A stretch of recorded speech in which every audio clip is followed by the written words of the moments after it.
नमस्कार। आज का मुद्दा है प्यार। वैसे तो मैं कोई साहित्य का आधिकारिक ज्ञाता नहीं हूँ, फिर भी जिस प्यार जैसे शब्दों को हम उपयोग करते हैं, क्या सच में हम प्यार करते हैं? जी हाँ, मैं बात कर रहा हूँ उसी के बीच में, जिसके ऊपर लोग बात करने से डरते हैं। एक लड़का एक लड़की के बीच में, एक पुरुष एक नारी के बीच में जो आकर्षण का भाव उत्पन्न होता है, हम उसे प्यार का नाम दे देते हैं। क्या वास्तव में प्यार यही होता है? खैर, वो तो अलग मुद्दा है। बातचीत करते हैं कुछ रियल मुद्दे पे। ऐसा होता है कि जब नए नए में एक दूसरे के संपर्क में आते हैं तो बहुत प्यार लगता है, बहुत अच्छा लगता है, मैं तेरी तू मेरा वाला भाव होता है। लेकिन इम्पॉर्टेंट ये होता है ना कि कुछ दिनों के बाद रिश्तों में खटास आने लगती है, एक दूसरे के ऊपर परेशानियां आने लगती है। ये वास्तव में होता क्यों है? आइए मैं कुछ टेक्निकल बातों के ऊपर बात करना चाहता हूँ। जब हम किसी से दूर होते हैं, जब हम किसी के पीछे जाते हैं या कोई मेरे पीछे आता है, उस समय का घटना ये होता है कि हम उसके सामने एक आदर्श रूप प्रस्तुत करते हैं, चाहे लड़का हो या लड़की। और दोनों घटनाओं में हम अपने वास्तविक रूप को छिपाते हैं। नतीजतन ये होता है, जब हम मिलते हैं, जब बात आगे बढ़ती है, तो हम दोनों का असली रूप दिखता है।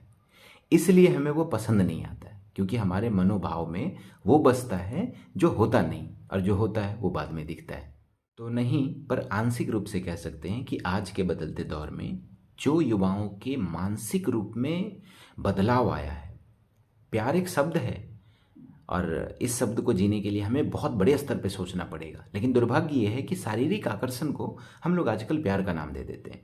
छोटे छोटे उम्र की बच्चियाँ, छोटे छोटे उम्र के बच्चे एक दूसरे को देखकर पसंद किए और बस यही प्यार हो गया।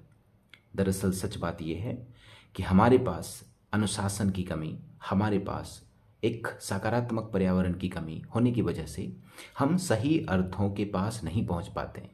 ना तो आपको साहित्य में रुचि है, ना तो आपको विज्ञान में रुचि है। रुचि तो बस है एक दूसरे को देखकर पसंद करना। तो मैं बस इसी बात को फिर से दोहरा रहा हूँ कि यदि आप प्यार करना चाहते हैं तो पहले प्यार का मतलब समझिए। और अगर आपको लगता है कि आप प्यार को आधिकारिक तौर पे जानते हैं, तो यकीन मानिए ये शारीरिक आकर्षण से ऊपर की बातें हैं। जैसे मीरा, कृष्ण, राम, सीता, ये सारे बहुत सारे उदाहरण हैं। शंकर, पार्वती, ये शारीरिक आकर्षण की बातें नहीं हैं, ये चेतना तल की बातें हैं।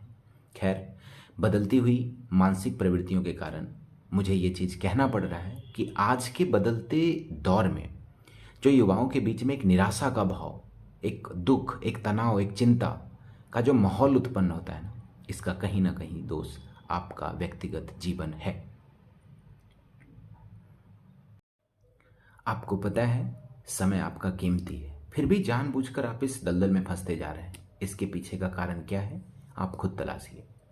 आज के बदलते परिवेश में जहां आपको ज्ञान का इतना लंबा चौड़ा क्षेत्र मिल चुका है, जहां कहीं भी आप खोलें वहां ज्ञान ही बरस रहा है, चाहे यूट्यूब हो, व्हाट्सएप हो, फेसबुक हो, कहीं पे भी हो। लेकिन दुर्भाग्य यह है कि आप उस पर अमल नहीं करते हैं। पढ़े, स्क्रॉल स्क्रॉल किए, खत्म। यह स्क्रॉलिंग वाला ज्ञान नहीं चलेगा, आपको उसके ऊपर चिंतन और मनन करना पड़ेगा।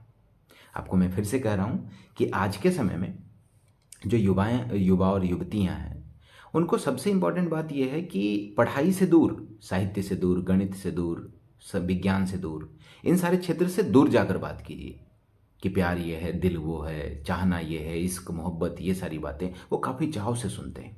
क्यों? क्योंकि उनको लगता है कि ये कुछ काम की बातें हैं। दरअसल ये काम की बातें नहीं। अगर जीव विज्ञान की भाषा में कहा जाए तो ये आपके ब्रेन का हाइपोथैलेमस ग्लैंड्स है जो ये सारा सब कुछ करवा रहा है आपको।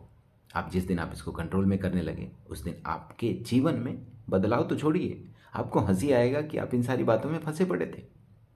यकीन मानिए, समय आपका बहुत कीमती है। यदि समय का उपयोग आप न करेंगे तो फिर समय आपका उपयोग कर लेगा।